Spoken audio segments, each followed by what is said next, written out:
Hey guys, Peregrino2 here, and I am doing a new series starting. It's the pros and cons for decks. I'm just gonna, maybe each weekend, maybe even a weekday if I have really nothing to do, I'll chuck out a deck, I'll choose a deck, and do the pros and the cons of the deck. This includes plays, outs, how hard it is to side against, and even just budget and how hard cards can be to find. Especially some of the GX era decks like this can be very hard to find, especially I know Miracle Contact is one of the hardest cards to find, so hopefully that won't pull you off. It's the feeling when you have the playset of it's just amazing personally. But I'm gonna do flip a coin each week as well.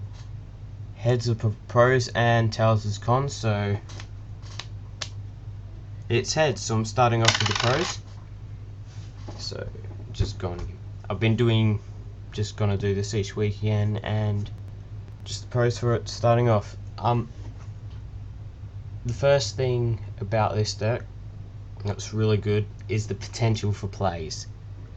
Now, there's a fairly bad hand can be a good hand, but I'll get into that a bit later. It can be inconsistent, but a lot of the time you have at least maybe just a plays for later turn potential, what you can do, you have a bit of answers, especially with the rank 3 and the rank 4s that you play in this deck is pretty good.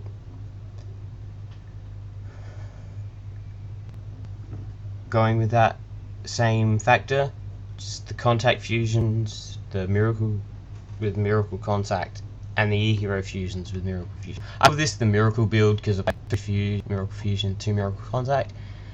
Now these are your outs to most of the things. If you can't really get any of these, it's game. So yeah, just like for the miracle fusions, you have air, dark, flare, magma, grand, night, storm, chaos, and a fair few others that they're amazing because of the fact of how powerful the effects are. This will lead into I'll get into this again a bit better. Next is the lack of knowledge for some players for this deck. It's really rare that players will know what Neo-Spacians actually do. If they've played the deck like me, I'm just nearly jumping for joy. I'm jumping for joy if I'm playing Neo-Spacians, unless it's the Air OTK. Because if you've been in my channel, I kind of hate that variant. I'll get through that a bit later. Actually, no, I'll get through that now. Because the Neo's OTK, if they Tori, Bottomless, Compulse, Karma Cut you, it's game. Because you've just wasted yourself down to 2,000 life points and really have nothing that you can respond to. So, that's the lack of knowledge, because most people know Hummingbird, Neo's OTK and Grand Mole's effect. None of the other Contact Fusion / Neo-Spacians people know, so people read your cards a lot. Next is actually a pretty interesting one. It's budget, but at the same time you can make it really high rarity. I'll go through this. Neos came originally as a common, but now you can, if you can find him in secret from the tin. There you go. Alias comes in super, ultra, OT, common, secret. Prisma comes in common, gold, ultra, maybe some others. All the Neo-Spacians except Clomos, I was thinking about before, but I just can't fit him in, especially Fusion.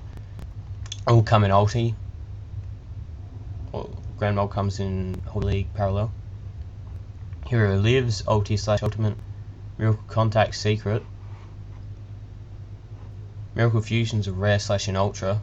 get them pretty quick. If you think you might get this deck, get them quick, because the hero structure deck's coming out, and the rare and ultras of that are hard to find. Neo-Space comes in common, rare, ulti. Then you got like Absolute came in super, ulti, ultra, blah blah blah. Air Neos is the most expensive one, going around 20, just 20 each. Dark Neos is around that. Then editions like 15, and for high rarities, because I think Air came in lower, Aqua comes in rare, Dark comes in super, and super. Flare comes in rare, Grand comes in super, or in the tin. Maybe came super. Neo's Knight came ulti / ultra and is really easy to find. So, and most of the ones that I'm pretty sure all of these as well came in the rare yellow mega.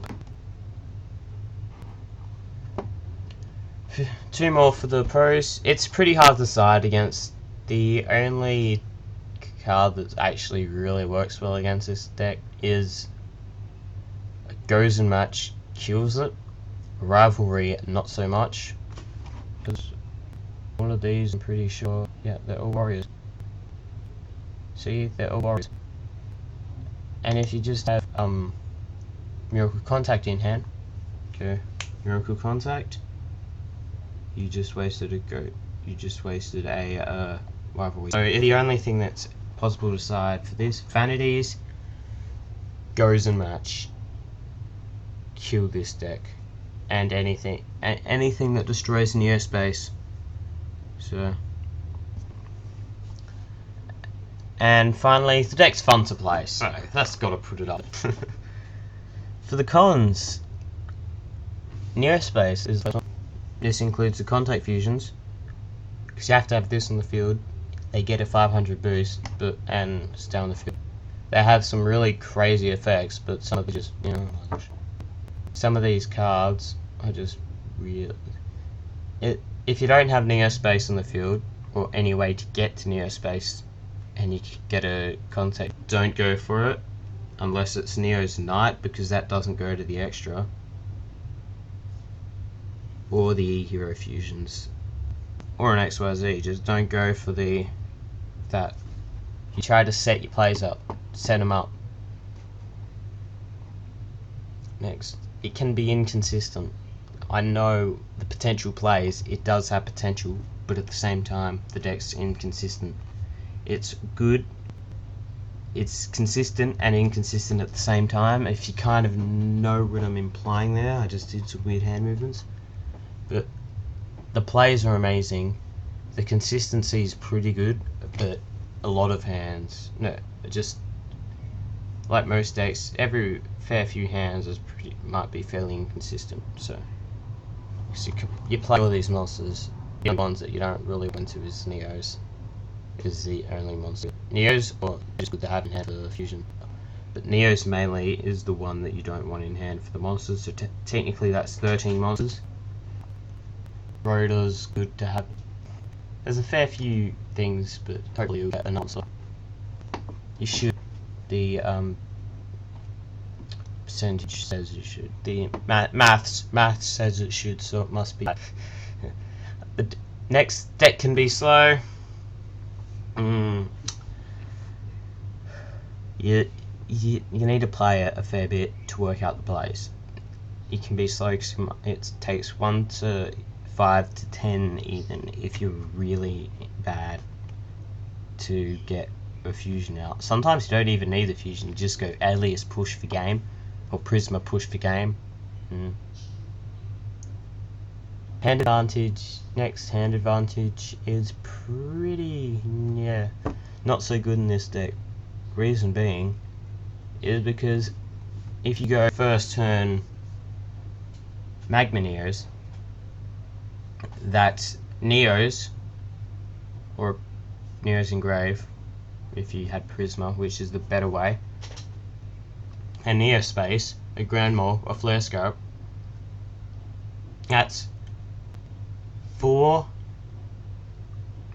odd cards So you will have 2 or 3 cards in hand. No, 2 or 3 cards left beside from it. So getting any first turn contact fusion's good, but at the same time not so good, because if they get over it, you can get back, it's just a bit harder. Finally, that can be really hard to find. Besides from the, if you want the older versions, still even Rare Yellow Mega Packs, a bit hard to find. That was a really weird sound. The Rare Yellow Mega Pack is pretty easy to find, but at the same time pretty bad. So you want to have a bit, but gonna have to look, maybe get a box Paradours. That's what I did. You get your Neos, hopefully all the Neo-Spacians from Dolphin, Panther and Flare. Get the Neo-Spacians, hopefully you can get 2, because that comes in rare in the set. And Dark, Aqua, hopefully not, and Flare. Oh god, my fucking gosh. Well, never mind. But all come in the set. But yeah, looks like I've timed out. But yeah, thanks for watching. Leave your comments below on what you think about this series, and also what deck you want me to do next week or on the whatever. Yeah, thanks for watching, guys. Perry out. Peace.